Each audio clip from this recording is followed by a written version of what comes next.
Allí en sus lugares, sigan con la vista de esta lectura.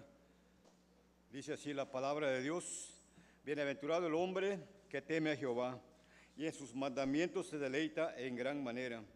Su descendencia será poderosa en la tierra, la generación de los rectos será bendita. Bienes y riquezas hay en su casa, y su justicia permanece para siempre. Resplandeció en las tinieblas luz a los rectos. Es clemente, misericordioso y justo. El hombre de bien tiene misericordia y presta. Gobierna sus asuntos con juicio, por lo cual no resbalará jamás. En memoria eterna será el justo. No tendrá temor de malas noticias. Su corazón está firme, confiado en Jehová. Asegurado está su corazón, no temerá, hasta que vea en sus enemigos su deseo. Reparte, da a los pobres. Su justicia permanece para siempre. Su poder será exaltado en gloria. Lo verá el impío y se irritará. Crujirá los dientes y se consumirá. El deseo de los impíos perecerá. Gracias a Dios por esta gran promesa que nos tiene a nosotros, aquellos que son temerosos de Dios. La bendición de Dios está sobre ellos. Vamos a continuar con sus hermanos. Sigamos alabando el nombre de nuestro Dios. Les invitamos a que nos pongamos de pie, recordando la razón por la cual estamos reunidos esta mañana, solamente por su gracia.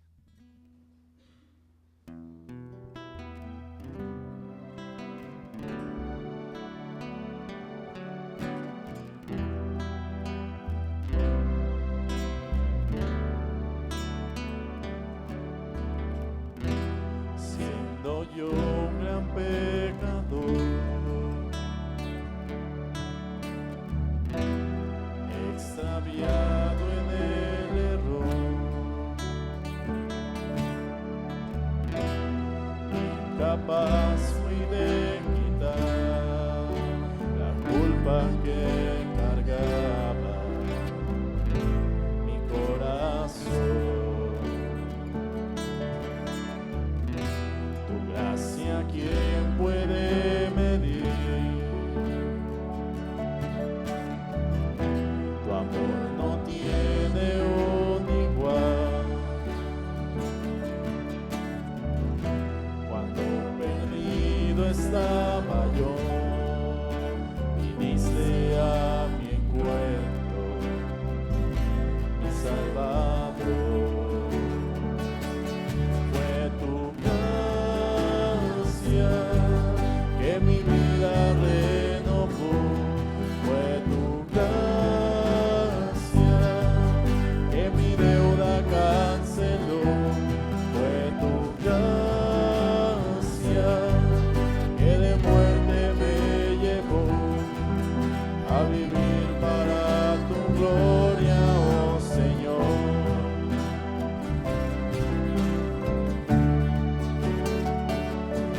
cárcel, fue tu gracia que de muerte me llevó a vivir para tu gloria, oh Señor. Fue tu gracia, fue tu gracia que mi vida renovó.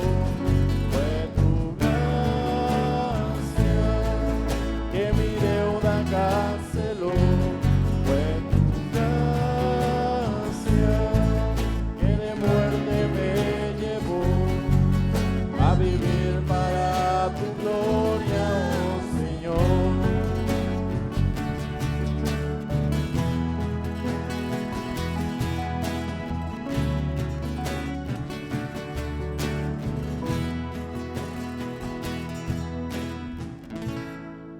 Amén. Ese es el mensaje de salvación que predicamos, que la gracia de nuestro Dios ha llegado a nuestras vidas, que las renovó por completo, y ahora nuestro deseo es vivir para su gloria. Y todo esto lo vemos en su escritura, por la cual el Señor nos ha hablado. Sigamos alabando el nombre de nuestro Dios, un Dios rico en misericordia.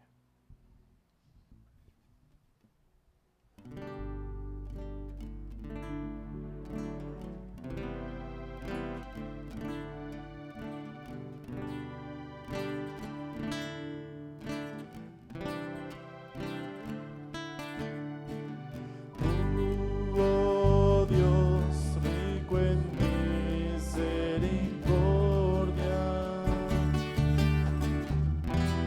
por tu grande amor, tu Señor aún nos amaste, estando muertos en pecados, nos diste vida con Cristo Jesús.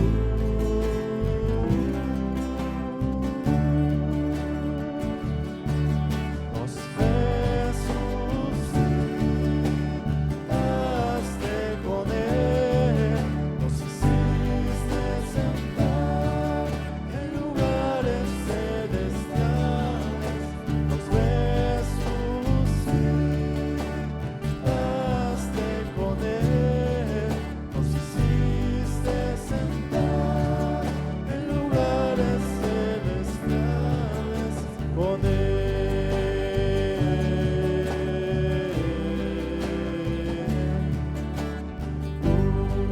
Oh Dios, rico en misericordia, por tu grande amor, tu Señor aún nos amaste, estando muertos en pecados, nos diste vida, Cristo Jesús.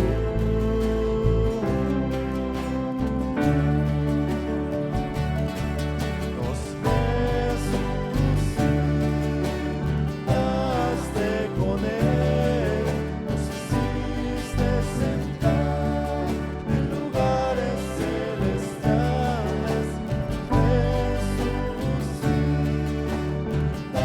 Resucitaste con Él, nos hiciste sentar en lugares celestiales con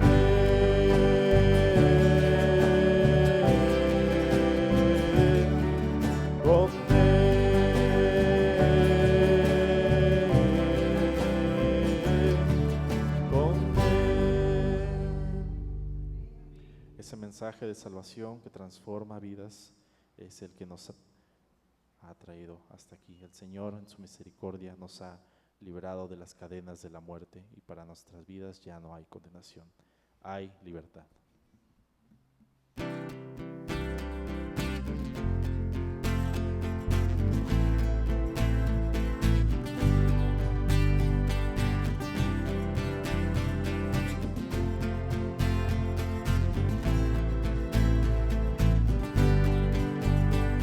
cadenas de la muerte me quitó. Para mí ya no hay condenación, hay libertad, libertad. Siendo esclavo del pecado me libró, en la cruz compró mi redención y libertad, libertad. Rompió mis cadenas, me dio vida nueva y al fondo del mar echó mi maldad, lavó mis pecados y me ha perdonado. Solo en el nombre de Jesús hay libertad.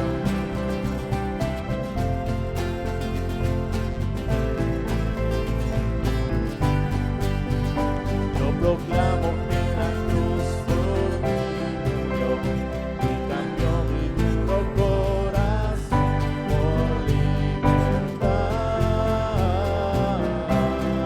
libertad. El poder de su evangelio me salvó y no me avergüenzo del Señor.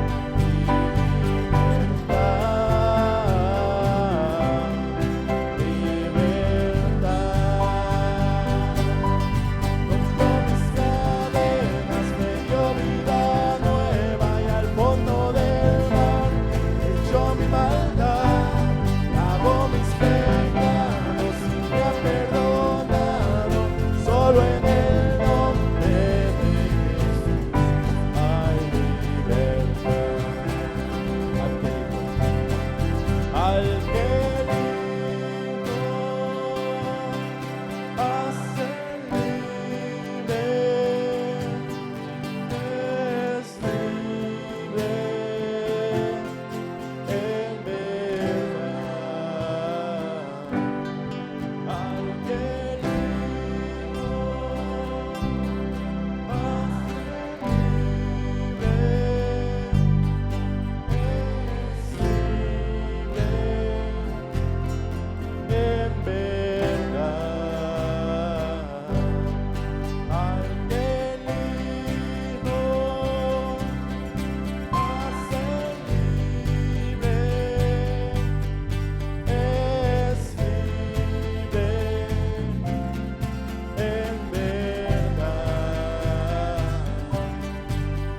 que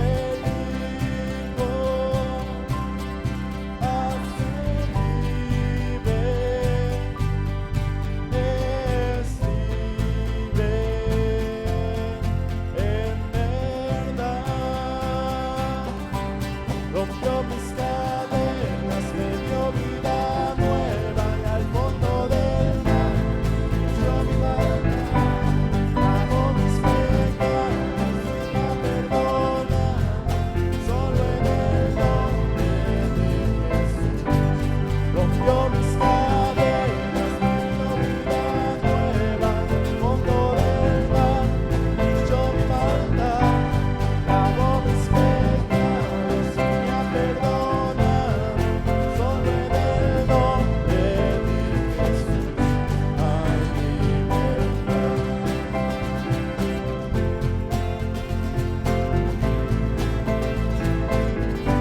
Hay libertad.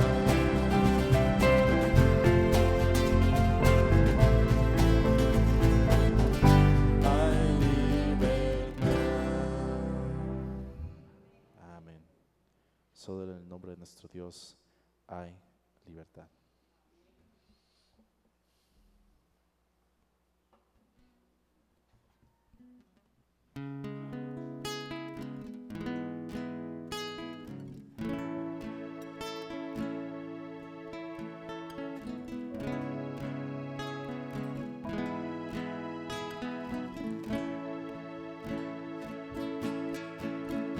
¿Cómo es que en su perfecto plan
Pueden tomar sus lugares, hermanos.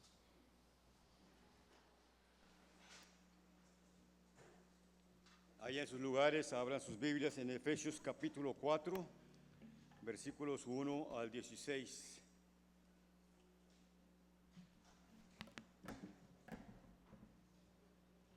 Efesios 4, capítulo 4, perdón, del 1 al 16. Dice la palabra de Dios, vamos a leer alternadamente. Yo leo el primer versículo y ustedes el segundo. Dice la palabra: yo pues, preso en el Señor, os ruego que andéis como es digno de la vocación con que fuisteis llamados,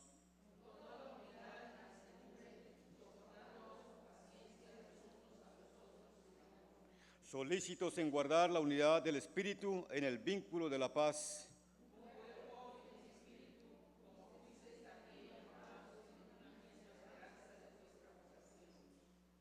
Un Señor, una fe, un bautismo.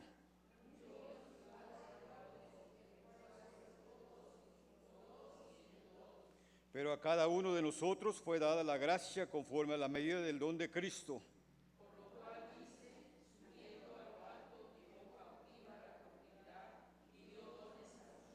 Y eso de que subió, ¿qué es? Sino que también había descendido primero a las partes más bajas de la tierra.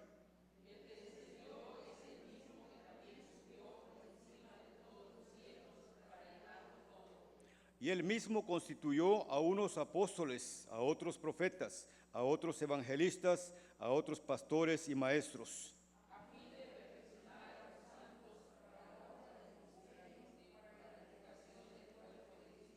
hasta que todos lleguemos a la unidad de la fe y del conocimiento del Hijo de Dios, a un varón perfecto, a la medida de la estatura de la plenitud de Cristo.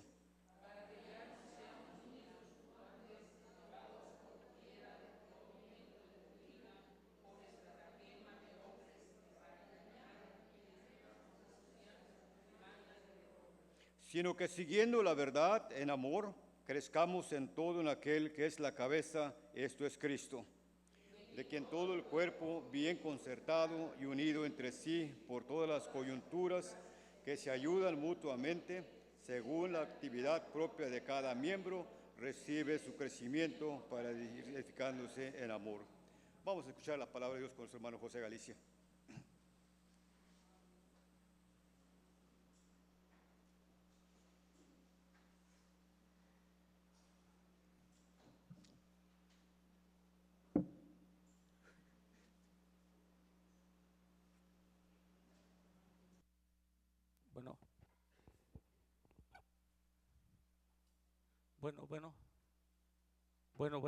Bueno.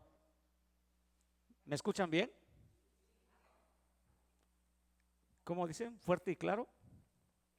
Buenas tardes. Hoy Dios me dio el privilegio de dar la escuela dominical, de predicar por la mañana y predicar por la tarde. Es un gran privilegio. Y quiero decirles algo, hermanos, el mensaje de hoy está en dos partes. Ahora predicaremos la primera parte y por la tarde estaremos predicando la segunda parte. Así que si no se quiere quedar a medias nomás con el desayuno, quiere la cena, digo nomás con la comida porque es mediodía, ¿verdad? Vengan a la tarde para escuchar la continuación del mensaje.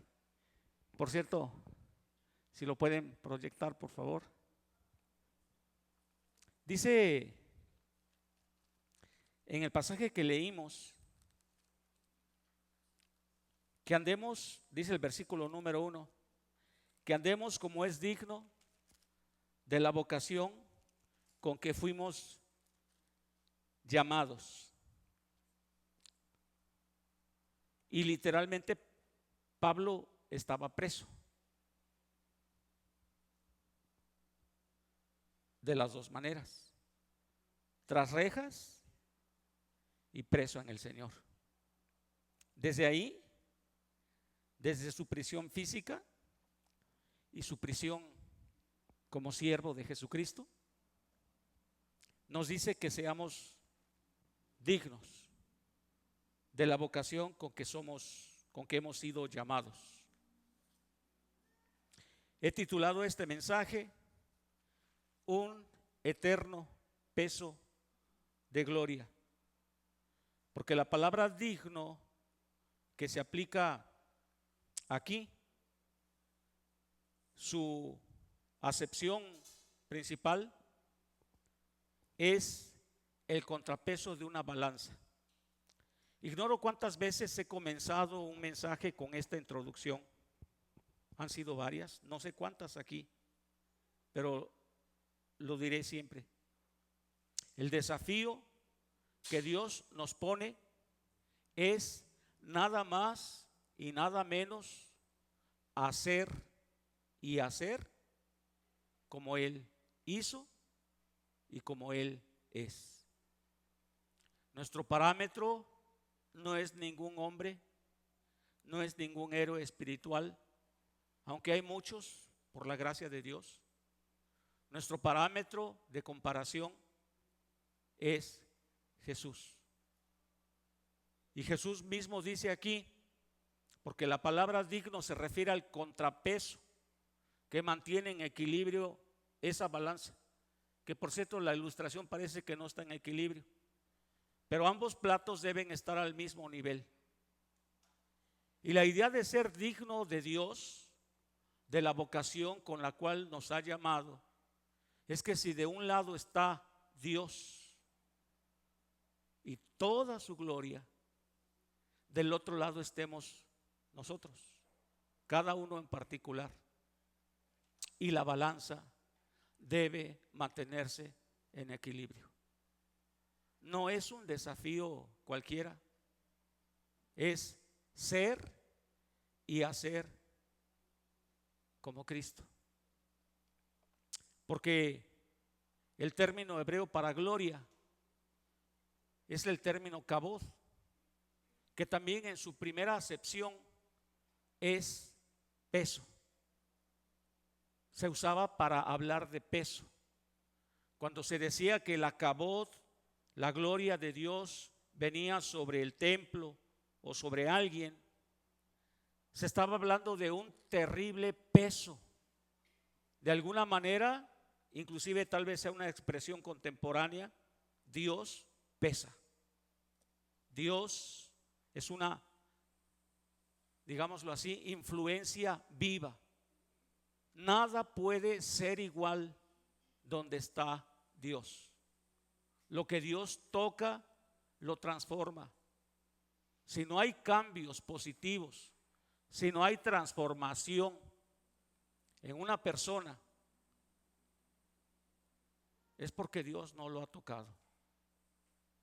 Nosotros como cristianos, hermanos, tenemos el desafío de cambiar, de pesar lo mismo que Dios, nada más y nada menos. Y es un proceso al cual llamamos santificación. Pero si seguimos siendo las mismas personas que éramos antes de Cristo, o las mismas personas cuando comenzamos a caminar con Cristo y tenemos las mismas reacciones y caemos, como decía aquel, tropezamos con la misma piedra constantemente, tendríamos que cuestionarnos seriamente. Algunos dicen que este tipo de mensajes hacen dudar de nuestra salvación.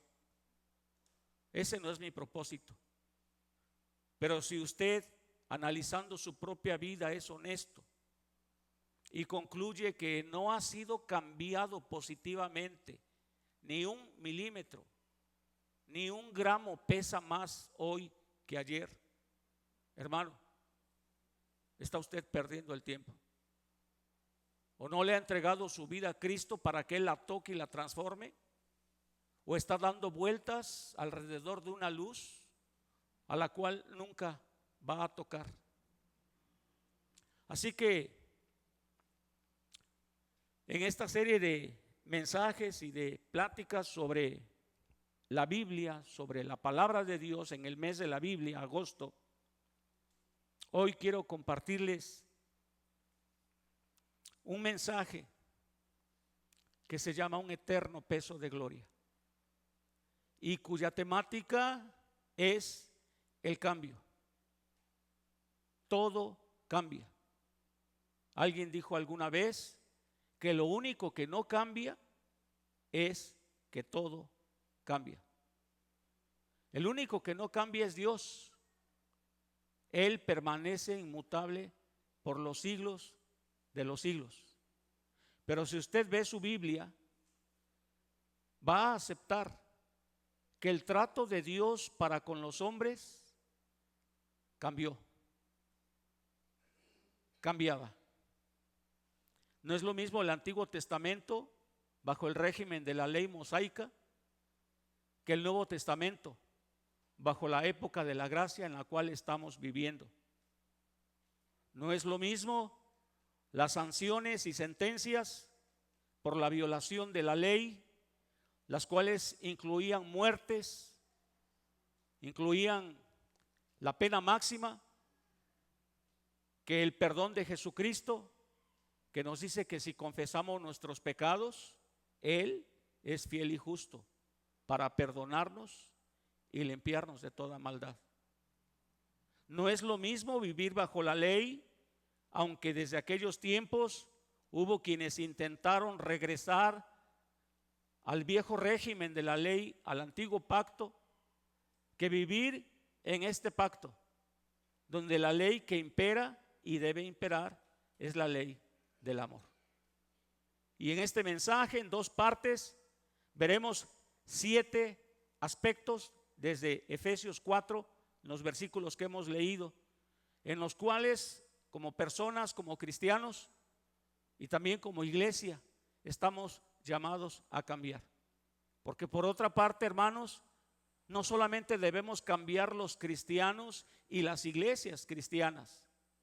La Biblia dice también que aparte de cambiar nosotros, somos instrumentos de cambio, somos herramientas, somos ejemplo, somos exhibidos para que este mundo al vernos sienta el anhelo de cambiar, sienta el anhelo de tener lo que ellos no tienen y puedan venir a los pies de Cristo para satisfacer ese anhelo. Entonces vamos a orar, nos vamos a poner en las manos de Dios y vamos a entrar en el mensaje. Cierren sus ojos, vamos a orar. Amante Dios, te damos gracias por tu palabra de amor, de perdón, porque a través de tu Biblia nos abrazas, nos consuelas, acaricias nuestro yo interno y nos haces sentir esa seguridad de ser tus hijos. Pero también te damos gracias cuando tu palabra nos confronta acerca de aquellas carencias, omisiones o hasta rebeldía a la cual nos hemos acostumbrado en el círculo de una religión y ya no escuchamos y ya no obedecemos. Nos hemos olvidado el timbre de tu voz, tu guía, la voz del pastor, y ya no estamos siguiendo nada más que una religión, así sea evangélica o bautista o reformada o lo que sea, en vez de seguir tu voz claramente plasmada en la Escritura. Bendito seas por esa palabra que nos dejaste. Nos disponemos a compartirla y pedimos que tu Espíritu Santo nos ilumine. En el nombre bendito de Jesucristo, amén. Todo cambia.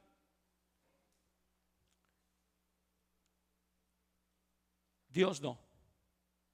Y podemos estar seguros que la última revelación que Dios nos dejó en Jesucristo, quien es la culminación de la revelación, permanecerá y permanece. Porque cielo y tierra pasarán, pero su palabra no pasará. Así que la iglesia, hermanos, es completamente sano y deseable que vivamos en tensión, porque estamos en el mundo, pero no somos del mundo, porque tenemos órdenes bien claras, directas de nuestro Dios para ser transformados y cambiar, para no conformarnos a este mundo, sino ser transformados por medio de la renovación de nuestro entendimiento. Algunos versículos que voy a leer.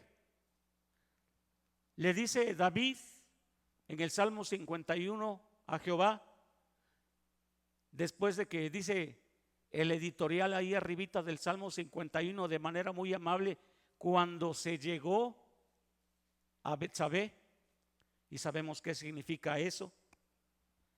En su arrepentimiento le dice David a Jehová: crea en mí, oh Dios, un corazón limpio y renueva un espíritu recto dentro de mí. Un cambio personal pide David, y debemos aspirar a ello nosotros en el interior de nuestro ser. Dice el apóstol Pablo en Romanos capítulo 12, versículo 2: no os conforméis a este siglo, sino transformaos por medio de la renovación de vuestro entendimiento, para que comprobéis cuál sea la buena voluntad de Dios, agradable y perfecta. Un cambio en cuanto a la manera en que nos influye el mundo. El mundo ejerce una presión y una influencia, y el cristiano debiera estar sometido a una constante tensión entre lo que quiere Dios o amoldarse al mundo, y estar tomando decisiones para para ser transformados por Dios antes que imitar a este mundo. Así que nosotros todos, mirando a cara descubierta como en un espejo la gloria del Señor, somos transformados de gloria en gloria en la misma imagen como por el Espíritu del Señor. Segunda a los Corintios 3:18. Este es un cambio que Dios mismo efectúa en nosotros. El estancamiento y la pasividad, el no comprometerse y el no participar, hermanos, es pecar, porque no nos estamos comprometiendo con Dios. Por tanto, no desmayamos. Antes, aunque nuestro hombre exterior se va desgastando, el interior, no obstante, se renueva día en día. Segunda a los Corintios 4:16. Un cambio permanente en el transcurrir y el crecimiento de nuestro discipulado. Por cierto, si no estamos como iglesia y en lo personal en el discipulado, estamos desobedeciendo y desperdiciando una gran herramienta por medio de la cual Dios transforma nuestras vidas. Pablo decía: no que lo ya haya ya alcanzado, ni que ya sea perfecto, pero una cosa hago, dejo atrás. Y hasta llegó a decir que todos sus títulos los tenía por basura con tal de seguir al premio del supremo llamamiento. Transformados.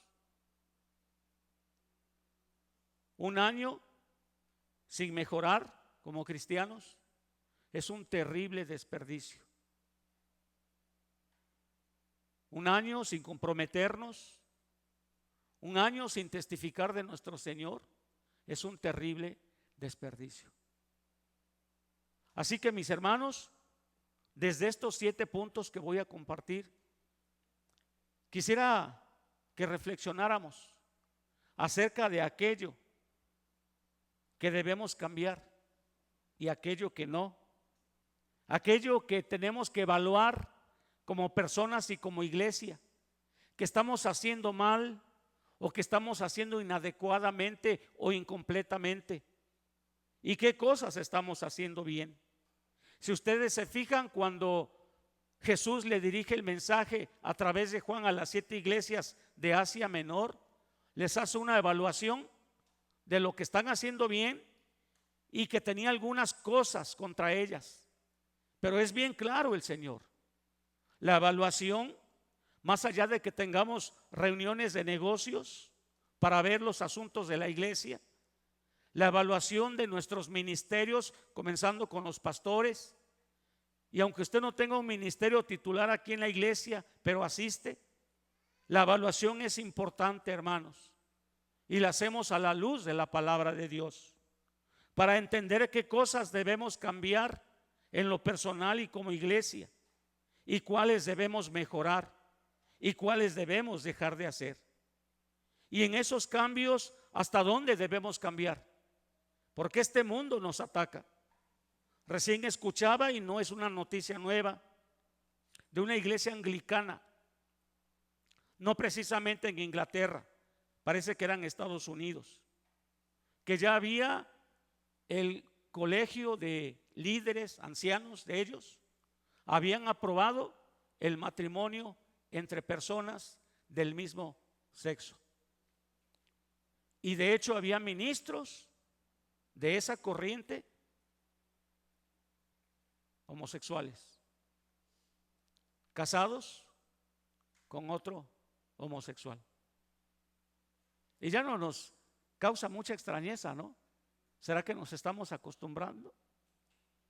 Hace algunos años, cuando fui a México, ahí a la Alameda, con mis compañeros fuimos a dar una vuelta a la Alameda, y habían de ver, o no vean mejor, las muchachas besándose en público como una pareja romántica de novios, y los muchachos, no sé por qué me da más rechazo, todos barbones y feos, besándose entre ellos como lo más normal.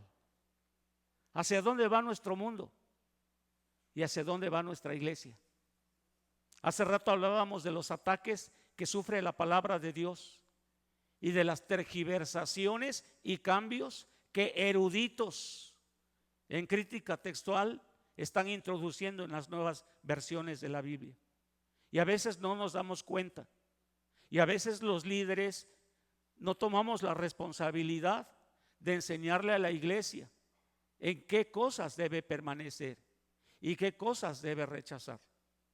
Hoy, hermanos, desde este pasaje el apóstol Pablo nos habla de 7 principios que permanecen por el tiempo en que la iglesia permanece, emanados directamente del Espíritu Santo por la pluma de Pablo.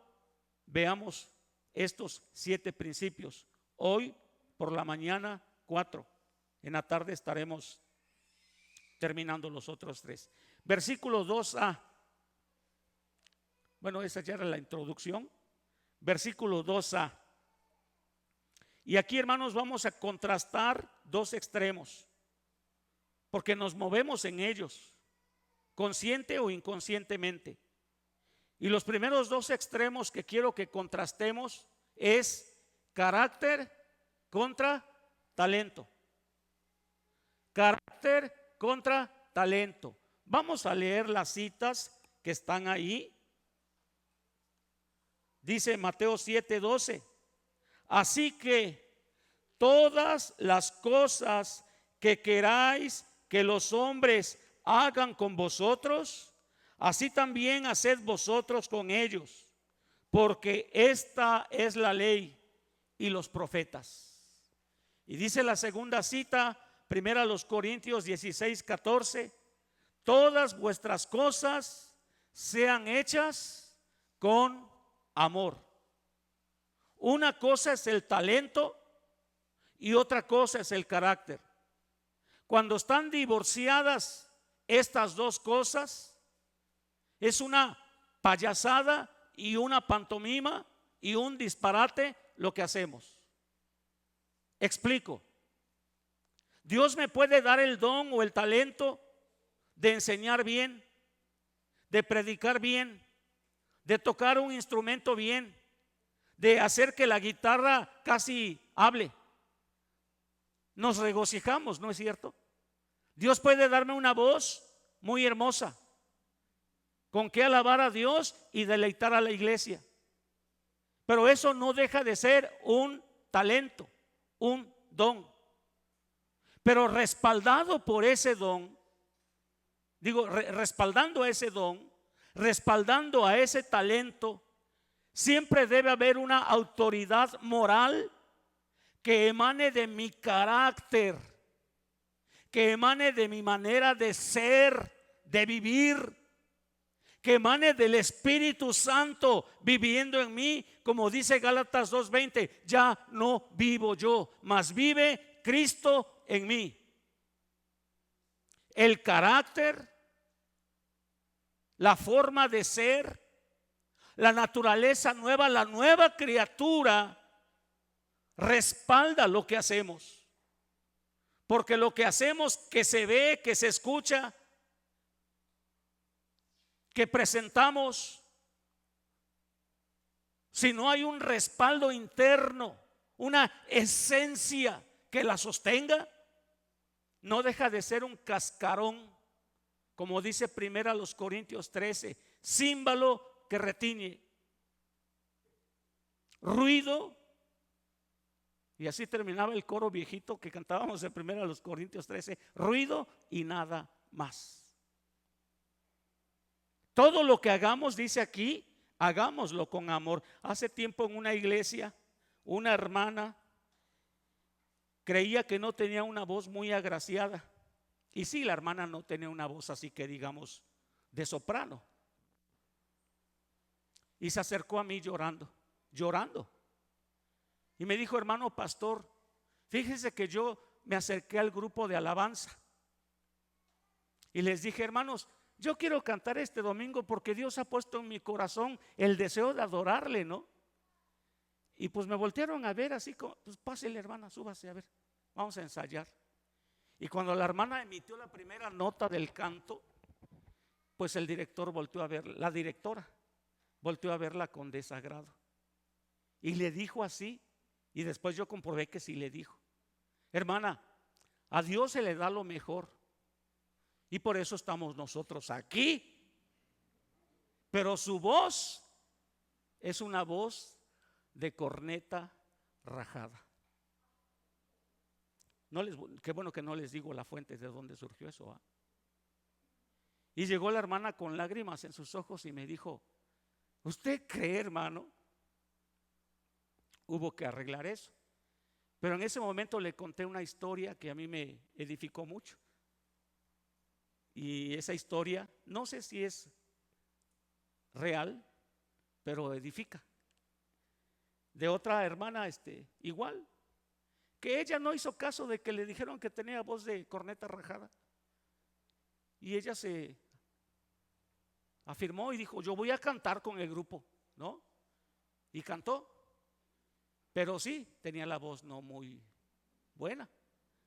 Y ya que terminó, bajó y dice ella, bueno, dice la historia, que al final ella sintió mucha pena y le dijo a Dios: Dios, perdóname.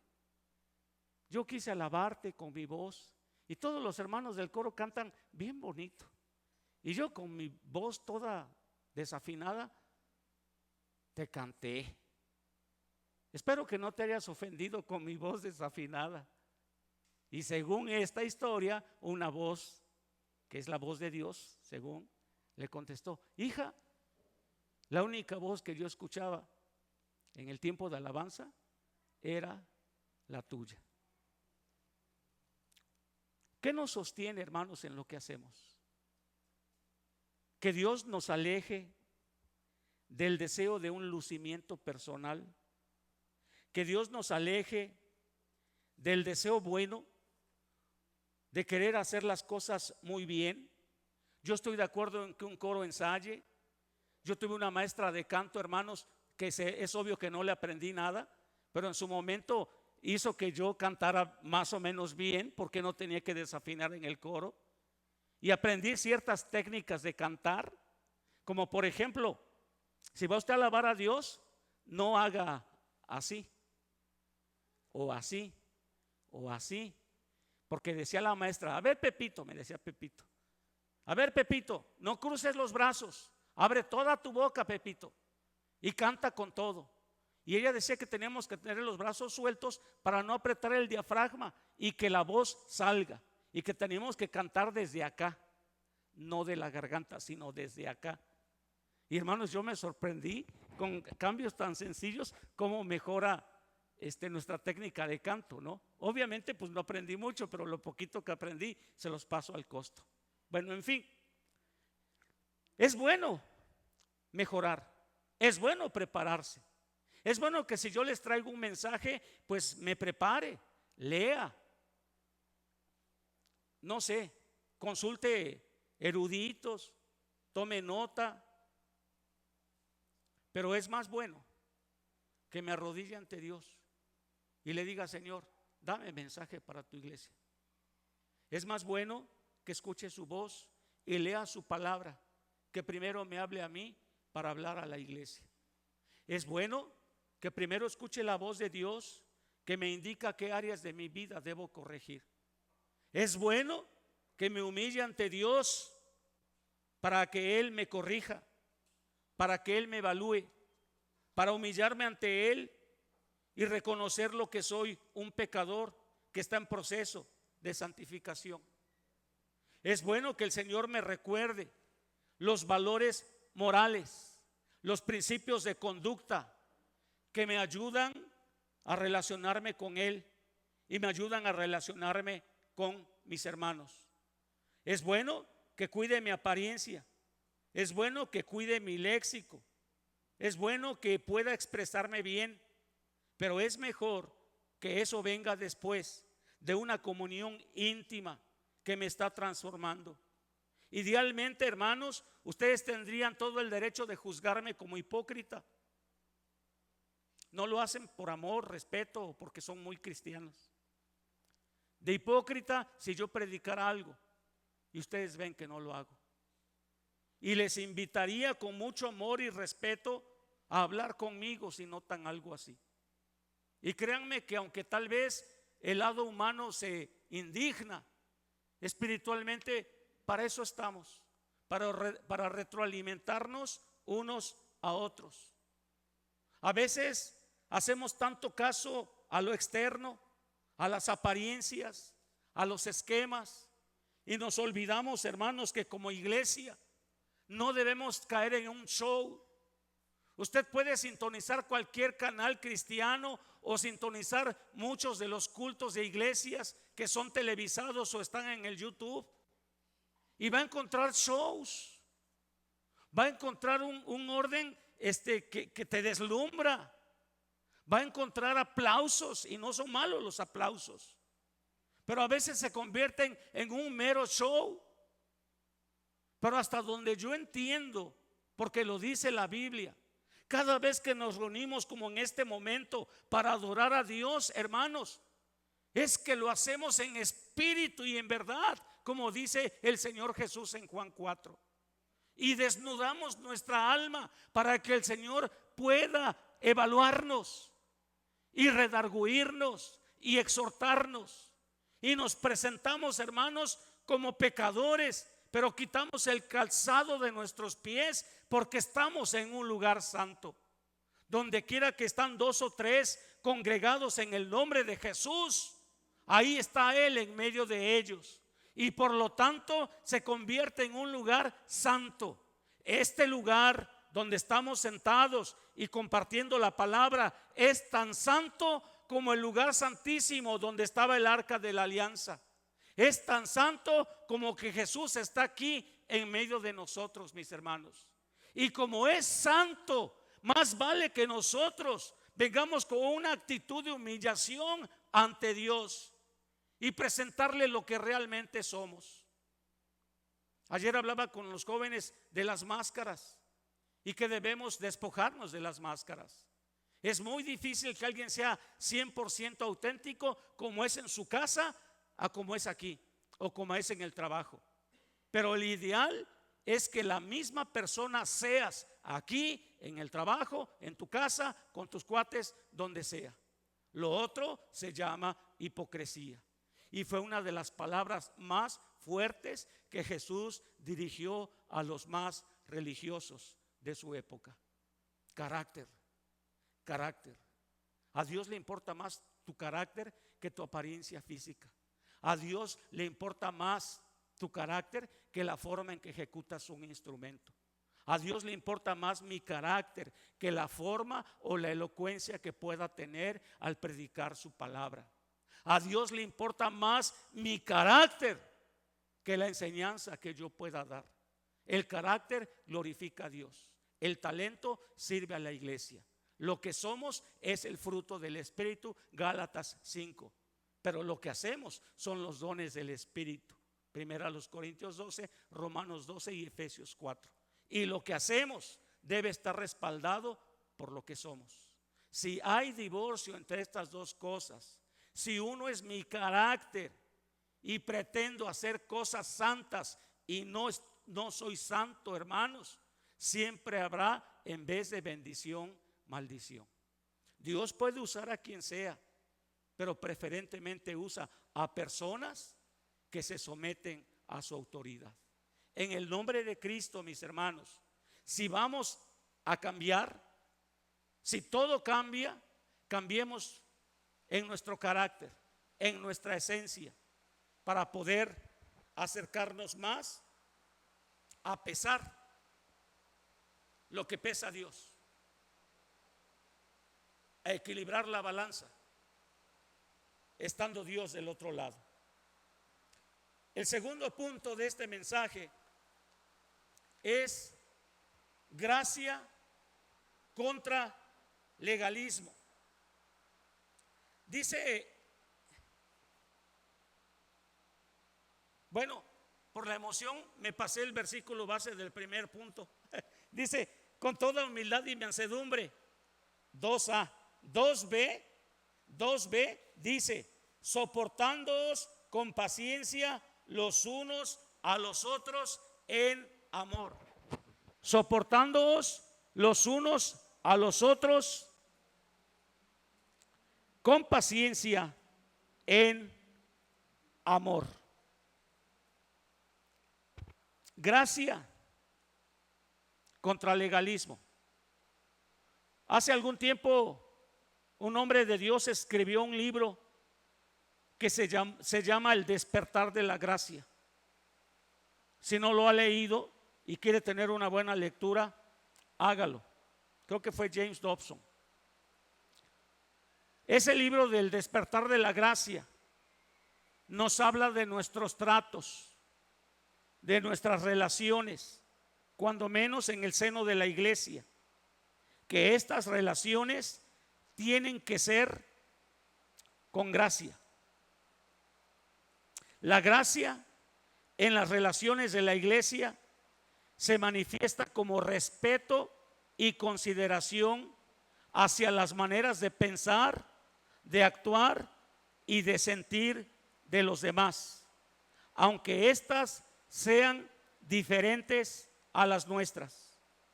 No somos iguales, no debemos ser iguales. Nuestra manera de pensar, hermanos, parte de distintas perspectivas, de distintos trasfondos, y eso enriquece a la iglesia. Y cuando la gracia de Jesucristo reina sobre la iglesia, podemos dirimir nuestras diferencias y podemos vivir con esas diferencias. En nuestras relaciones debemos tratarnos con gracia. Les voy a poner un ejemplo.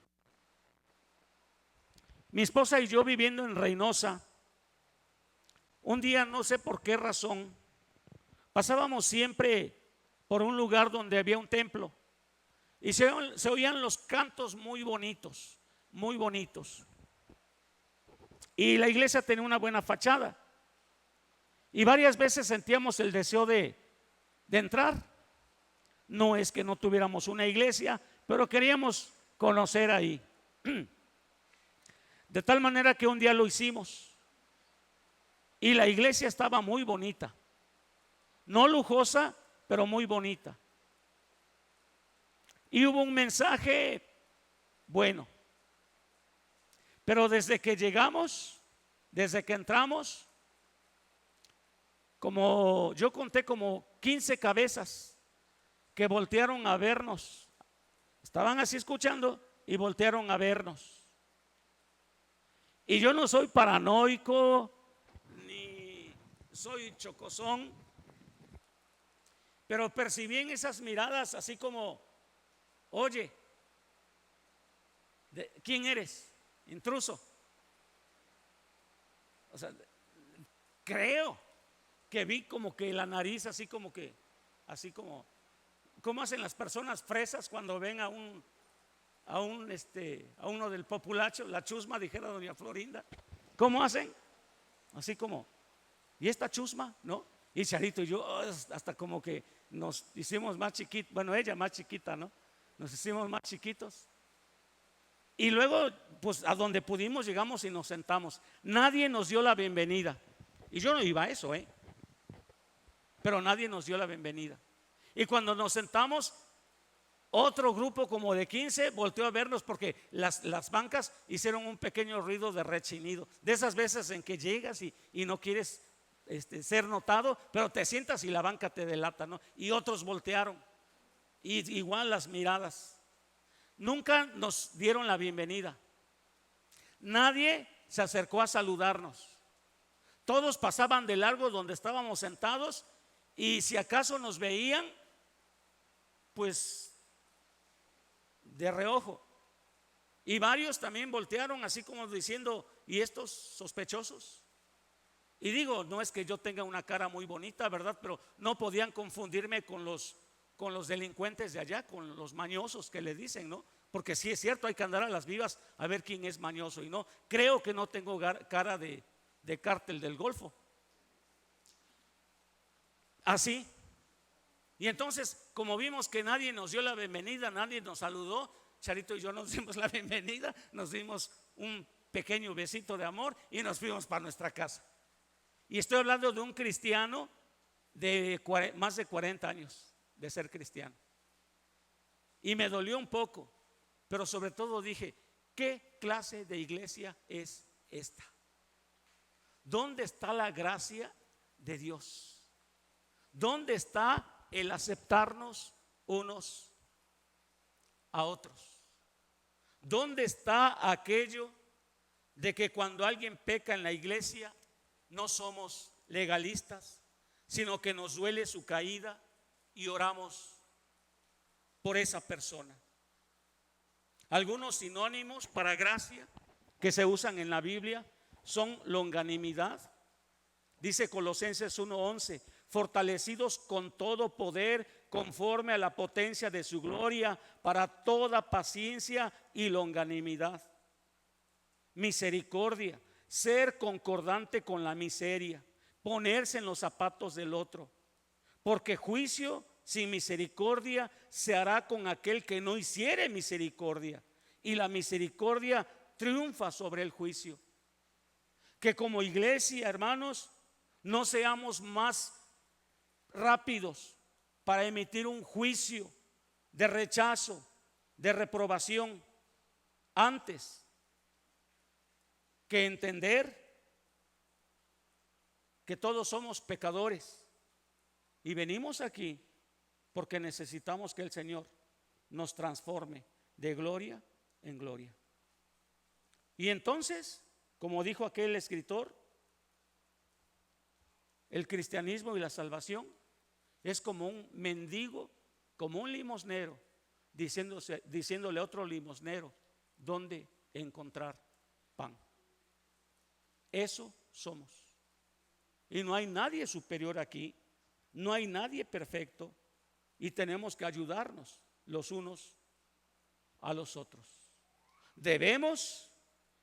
Podemos y debemos ser intolerantes con el pecado, por supuesto, con la injusticia, con la ignorancia, y a todo aquello que rebaja y destruye al ser humano y ofende a Dios.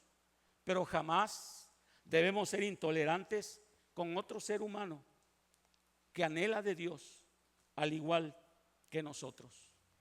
Dijo Jesús: todo lo que el Padre me da, todo aquel que el Padre me da, vendrá a mí, y el que a mí viene, no le echo fuera. Ni siquiera Jesús fue intolerante.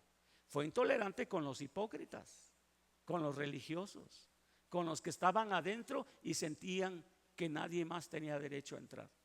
Pero con los arrepentidos, los humildes, los que se humillaron, el Señor nunca les echó fuera.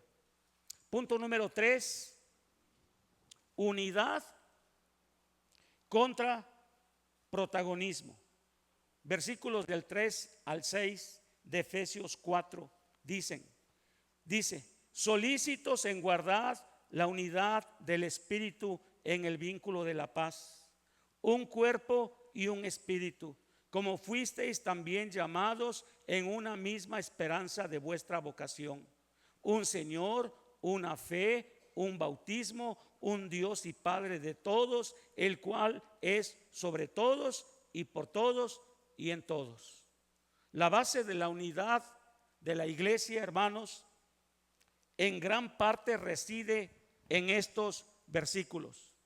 Hay muchas razones para dividirnos, hay muchas razones para no llevarnos bien, hay muchas razones para permitirle al diablo que seamos un cuerpo desmembrado de Jesucristo, donde murmuremos los unos de los otros, donde no nos amemos, donde tomemos tan seriamente las ofensas, los desencuentros personales que tenemos, y recordarlos aquí en nuestro corazón.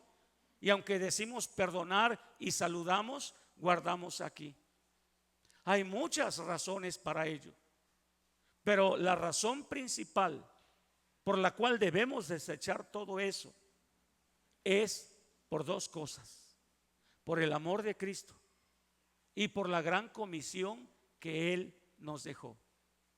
¿Cómo vamos a hablarle del amor cristiano a los de allá afuera si aquí estamos divididos? ¿Cómo podemos predicar un mundo ideal, una familia ideal, si no lo somos? Porque cuando menos no estamos luchando para ello.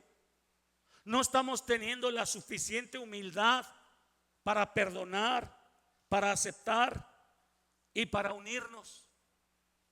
Y aquí, hermanos, el apóstol Pablo nos da las bases de la unidad. Pero nuestro Señor Jesús, allá en Getsemaní, en el capítulo 17, derramando su alma delante de Dios, hizo oración por nosotros y le dijo al Padre: Padre, te ruego que así como tú y yo somos uno, estos lleguen a ser uno como nosotros lo somos. Era un ruego de Jesús. Y también dice Jesús: en esto conocerán que sois mis discípulos, si tuviereis amor los unos por los otros. Debe haber cambios. Debe haber cambios en nuestra manera en que aceptamos o rechazamos a las personas. Debe haber cambios en la manera en que nos acercamos. Si yo soy un cristiano que nada más está esperando que termine el culto y salgo disparado por la puerta, yo supongo que una vez está bien, ¿no? Si una hermana yo veo que termina el culto y ya nadie saluda y sale corriendo, pues yo digo, no sé si tiene dudas que dejó la olla de los frijoles y no le apagó la estufa, puede ser. Pero a algunos parece que todos los domingos se les olvidaron los frijoles en la lumbre y salen de estampida. Y si se les invita a participar, propuse al pastor, por cierto, que una vez cada mes o X tiempo nos quedemos todos y comamos juntos allá arriba. Creo que una de las cosas por las cuales se hizo la parte de arriba es para que convivamos. Que no seamos nada más ese grupo porque algún grupo nos quedamos o nos desplazamos a una casa. Que usted se quede, que conviva, que no sea de los hermanos que salen corriendo, que sea usted de los hermanos que si llega una persona nueva se acerque y le salude, y a conforme reaccione, porque a lo mejor la persona reacciona, buenas tardes, bienvenido, buenas tardes, ¿no? Pues usted ya no avance. Pero si aquella persona, buenas tardes, y le sonríe, ya entró, ¿no? Y ya le puede preguntar, ¿cómo se llama? ¿Podemos orar por usted? ¿Cree que le podríamos buscar después con la palabra? ¿Cree que podemos ser amigos? Hermanos, que hagamos eso. Estamos en un tiempo en que ya no podemos tener discriminación.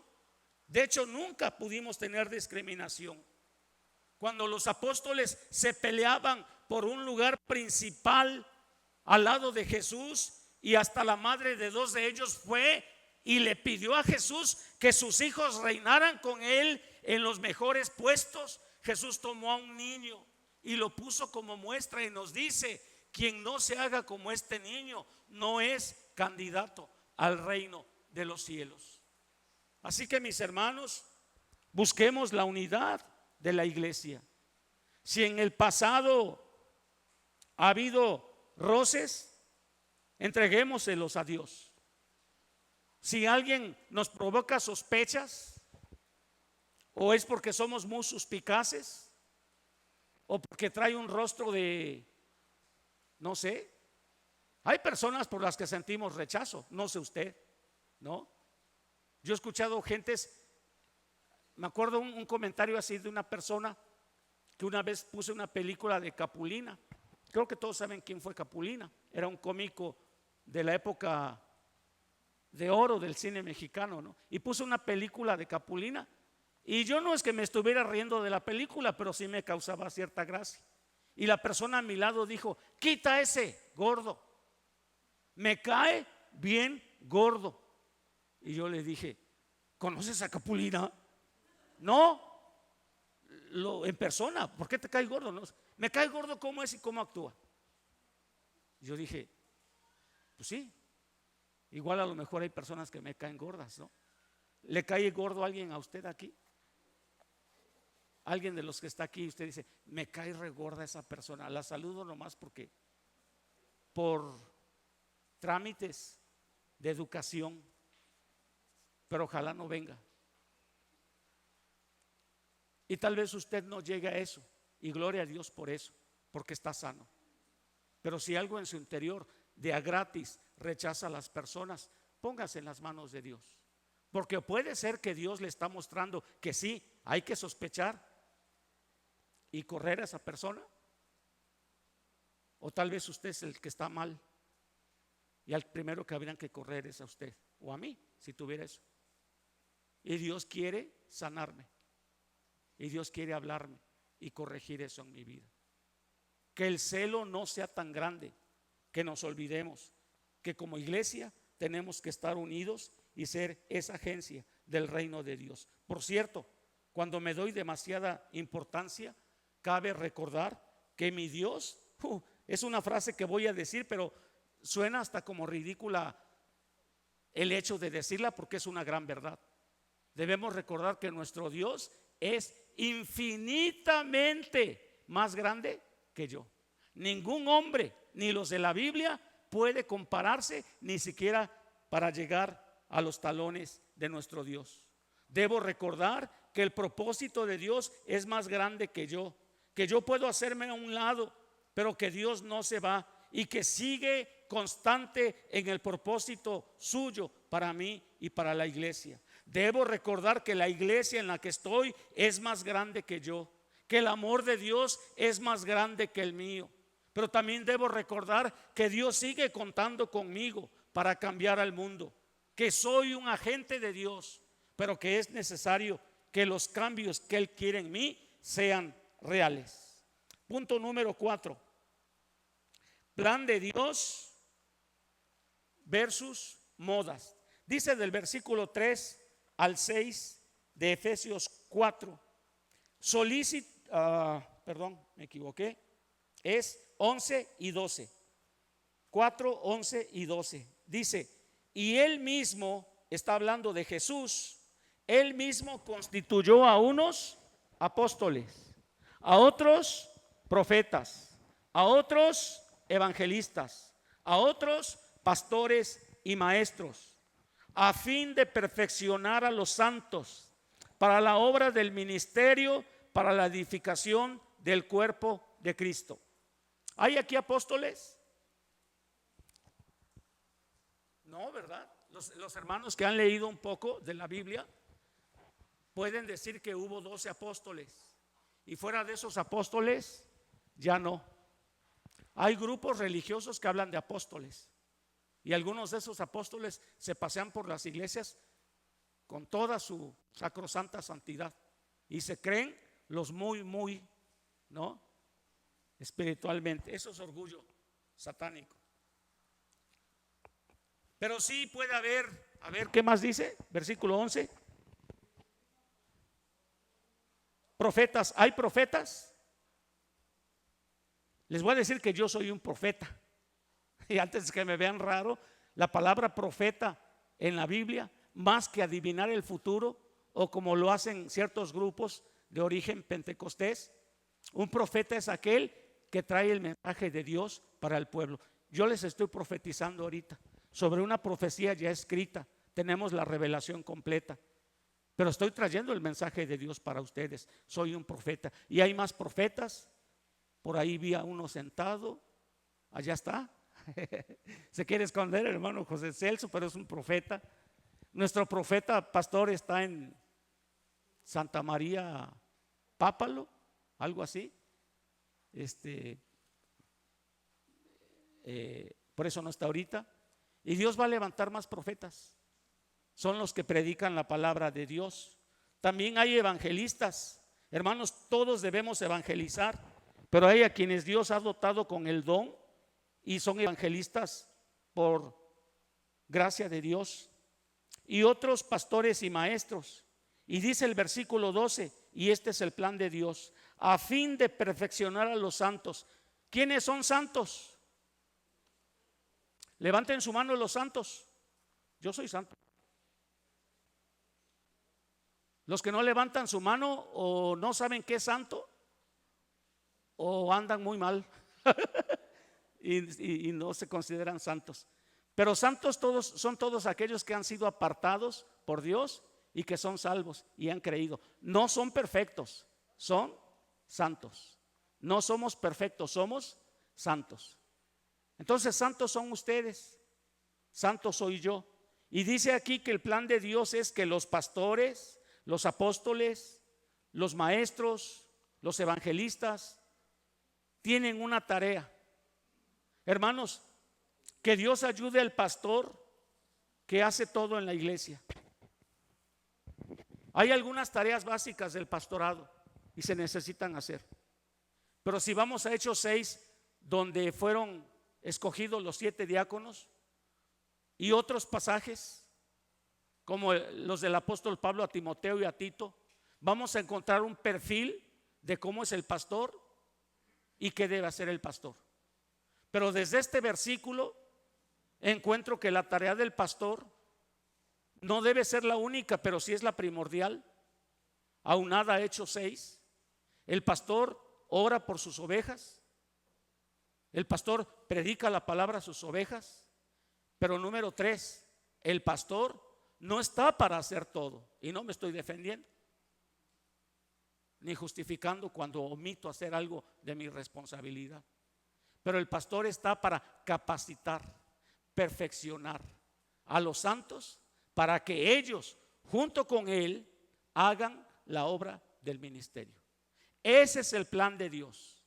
El pastor que se cree Superman, el pastor sacrificado aunque lo haga todo por amor, el pastor que no deja que los miembros, los santos de la iglesia tomen un ministerio, el pastor que no delega, el pastor que no dirige, el pastor que no estructura la iglesia para que todos tengan la oportunidad de evangelizar, de discipular, de expresar sus dones y talentos, hermanos, es un pastor que tarde o temprano va a colapsar y con él la iglesia.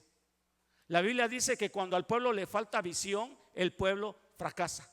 Y hasta usa una palabra muy fuerte: perece. Así que la responsabilidad bíblica, hermanos, del pastor es esa: hacer otras cosas o entretener a la iglesia es perder el tiempo. Como pastores, mi hermano Ezequiel y un servidor, nuestra tarea principal es hacer una cadena de discipulado.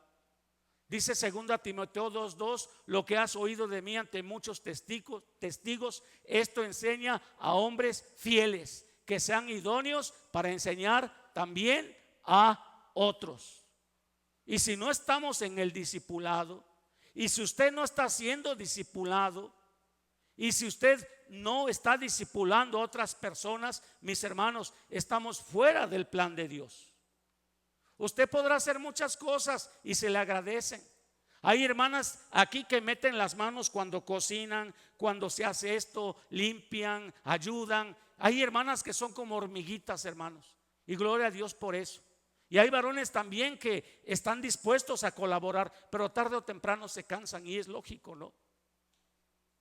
Pero cuando una iglesia se estructura de tal manera que todos formemos parte del trabajo y nos podamos involucrar, no en todo, pero en lo que Dios nos capacitó, para lo que Dios nos escogió, ese es el plan de Dios.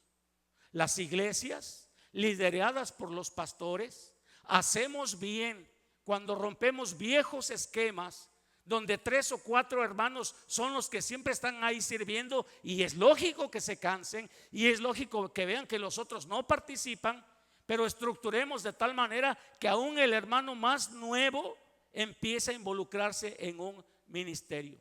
No un neófito, por supuesto, pero hay que discipularlo. El discipulado es parte integral del plan de Dios. Nos desviamos un poquito y esa desviación nos lleva al fracaso. Y mis hermanos, ya veremos, como lo hemos visto anteriormente, qué es un discipulado según la Biblia y según Dios. Pero no es un grupo de estudio aquí que nos vemos un día a la semana. Es apenas una parte de lo que es el discipulado integral. En el nombre de Dios, esos son los cambios. Yo sé que este mensaje ha sido muy seco, tal vez no es con tanta elocuencia, pero eso es lo que nos enseña la Biblia ahí en Efesios 4.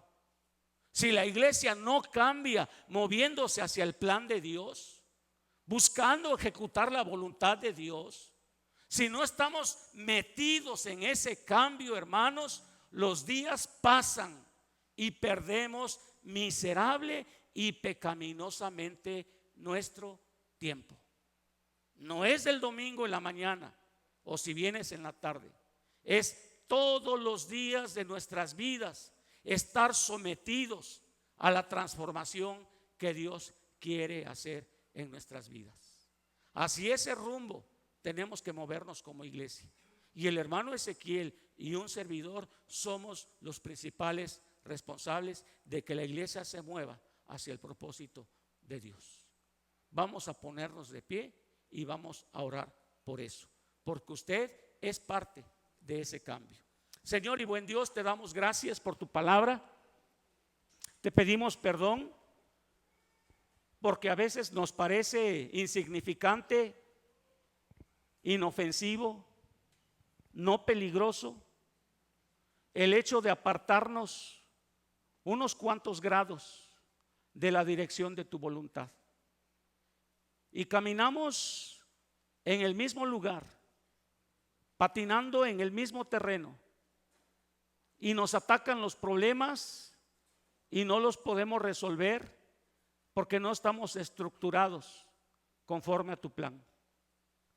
Tú conoces nuestro corazón, has visto el desempeño de nuestro pastor humano aquí, cómo se esfuerza, cómo hace las cosas, y yo sé que el corazón de mi hermano quiere hacer todo. Desde joven nos conocemos y a veces también, Señor, nos ataca el cansancio, nos ataca tantas cosas, pero ayúdanos, Padre, para implementar cambios en tu iglesia, para que nuestros hermanos santos tuyos puedan ser capacitados y poder participar en el ministerio. Ayúdanos a cambiar para movernos de acuerdo al modelo que tú estableciste. Mueve a tu iglesia, bendice a tu iglesia, desafía a tu iglesia, en el bendito nombre de Jesús. Amén.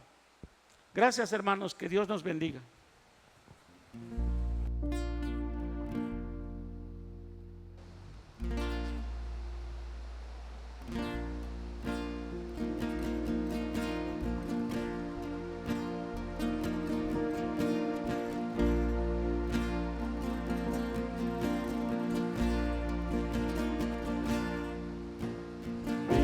Vine a alabar a Dios. Vine a alabar a Dios. Vine a alabar su santo nombre. Vine a alabar a Dios. Él vino a mi vida en un día muy especial, cambió mi corazón, me mostró un camino mejor, y esa es la razón por la que canto. Vine a alabar a Dios. Vine a alabar a Dios. Vine a alabar a Dios. Vine a alabar su santo nombre. Vine a alabar a Dios.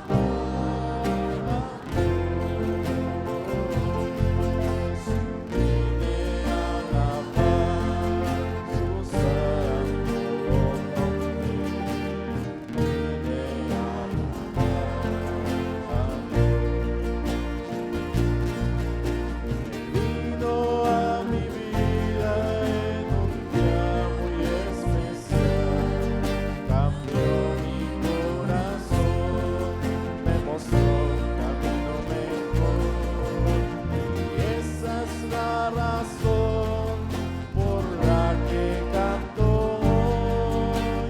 Vine a alabar a Dios. Vine a alabar a Dios. Vine a alabar a